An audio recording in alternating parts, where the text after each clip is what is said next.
cerita ini dialamin sama gue sendiri dan keluarga gue. Oh. Jadi dulu gue tinggal bareng sama yangkung gue. Yangkung itu eyang kakung. Oke.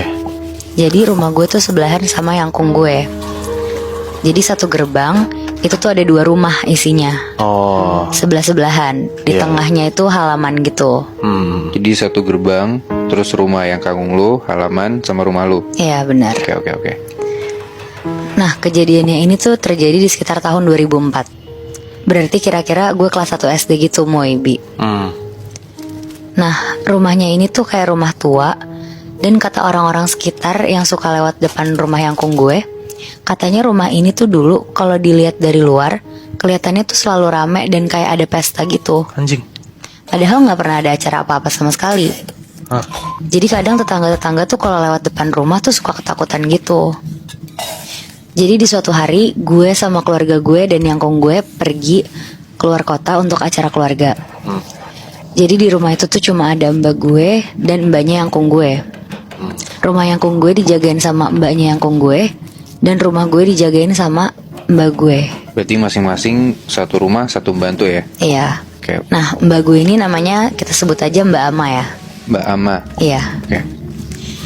Sekitar jam 3 pagi tiba-tiba Mbak Ama kebangun. Nah dia tuh kebangun gara-gara dia dengar suara dari halaman luar. Kayak ada suara orang tuh lagi nyapu gitu Moy Bi. Kedengeran suaranya tuh kayak srek srek srek. Kebayang gak sih lo ada orang nyapu jam 3 pagi? Gak mungkin kan? Nah iya gak mungkin Moy. Masalahnya kan jam 3 pagi, masa ada yang nyapu? Iya sih. Nah mbak gue tuh denger suara ini dari arah halaman depan rumah gue.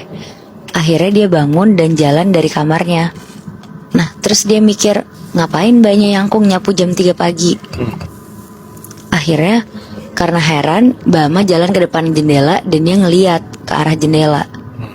Ternyata yang nyapu di depan rumah itu bukan mbaknya yangkung gue, tapi yangkung gue sendiri. Hah? Bukannya yangkung lo pergi liburan?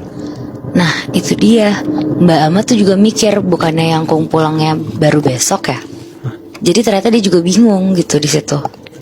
Tapi dari situ si Mbak Ama ini mikir, oh mungkin yangkung udah pulang duluan, udah nyampe duluan. Terus yangkung mau nyapu karena ngelihat banyak daun yang jatuh. Oke. Udah tuh abis dari situ dia balik lagi ke kamarnya, dia tidur lagi. Nah gak lama setelah itu Mbak Ama kebangun lagi gara-gara dia ngedenger karena ada suara ketukan pintu keras banget. Kayak dor dor dor kayak gitu. Dari situ dia lari ke depan. Terus dia bukain pintu, ngelihat ke arah kanan kiri. Ternyata gak ada siapapun. Karena yakin gak ada siapa-siapa, Mbak Ama mikir kayaknya emang lagi kurang tidur aja. Jadi pikirannya dia tuh kemana-mana. Setelah nenangin diri, akhirnya Mbak Ama coba tidur lagi. Terus masuk di malam kedua, Mbak Ama yang masih sendirian di rumah ini kebangun dengar suara ketokan yang sama lagi kayak semalam Moy Bi. Di jam yang sama juga? Di jam yang sama juga, jam 3 pagi. Karena Mbak Ama mikir keluarga gue udah pulang, akhirnya dia lari untuk cepat-cepat ngebukain pintu. Pas dia buka pintunya, dia tuh cuma bisa diem gak bergerak. Ternyata di depannya ada sebuah sosok gede banget di bawah pohon, di tengah halaman, lagi ngeliatin dia. Pas dia lihat tangannya tuh lagi nunjuk ke arah belakang rumah yangkung. Anjing. Kali ini dia tuh ngerasa yakin kalau dia tuh gak lagi capek atau kurang tidur, karena yang ngeliat tuh jelas banget. Sosok apa, Nat? Si Mbak Ma ini tuh gak bisa ngeliat jelas Moy, karena dia udah keburu ketakutan duluan. Dia cuma ngeliat sosok ini, badannya besar dan nunjuk ke arah rumah yangkung gue. Tapi karena dia takut, dia langsung cepet-cepet masuk ke rumah. Keesokan paginya, Mbak Ama langsung nelfon nyokap gue dan ceritain tentang sosok apa yang dia lihat semalam. Nyokap gue langsung ngasih tahu bokap gue buat mastiin ini tuh kenapa. Kebetulan bokap gue emang bisa ngeliat hal-hal kayak gitu dan bisa komunikasi juga.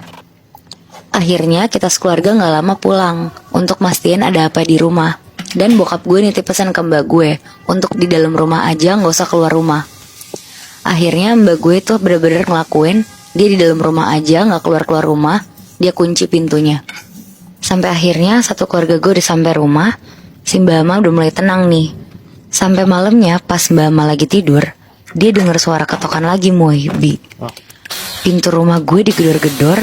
Dan pas Mbak Ama kebangun dan lihat jam, ya bener aja itu jam 3 pagi lagi. Tapi kali ini dia gak berani untuk bukain pintu.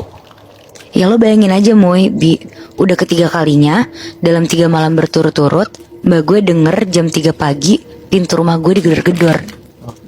Lo inget kan di malam kedua, mbak gue ngeliat sosok yang kemarin? Di situ dia nggak berani untuk ngeliat siapa yang gedor-gedor. Akhirnya mbak gue minta tolong ke bokap gue untuk cekin siapa yang ngetok. Ya karena mbak mau diceritain semuanya ke bokap gue, akhirnya bokap gue bantuin untuk keluar rumah karena bokap gue juga udah biasa sama hal-hal kayak gitu Moebi. Akhirnya bokap gue buka pintunya, dan pas buka pintunya, bokap gue ngeliat di bawah pohon ada sosok persis sama apa yang dilihat mbak gue kemarin. Dari situ bokap gue ngikutin sosok ini ke arah belakang rumah yangkung gue, dan ternyata di situ pintu belakangnya tuh belum kekunci.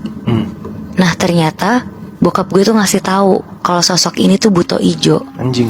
Dan Buto Ijo ini tuh sosok penjaga rumah yangkung gue. Jadi selama kita pergi keluar kota, pintu belakang rumah yangkung gue ini tuh gak dikunci, dan angin tuh suka masuk. Karena pintunya juga sering kebuka, takut ada orang jahat yang masuk. Waktu mbak gue ngeliat yangkung lagi nyapu jam 3 pagi itu, ternyata si Buto Ijo ini tuh lagi nyerupain yangkung gue Moebi, dan nyapu daun-daun yang jatuh. Karena selama gue dan keluarga gue pergi keluar kota, mbak gue dan mbak yangkung ini tuh gak pernah bersihin halaman rumah. Oh berarti Buto Ijonya baik dong Nat. Iya, ternyata Buto Ijonya ini tuh baik. Dia ngejagain rumahnya yangkung. Tadi gue kira si Buto Ijo ini emang iseng gitu buat nunjukin atau nampakin dirinya dia ke mbak lo. Tapi ternyata emang ya dia penjaga atau orang yang bantuin yangkung lo ya. Iya bener.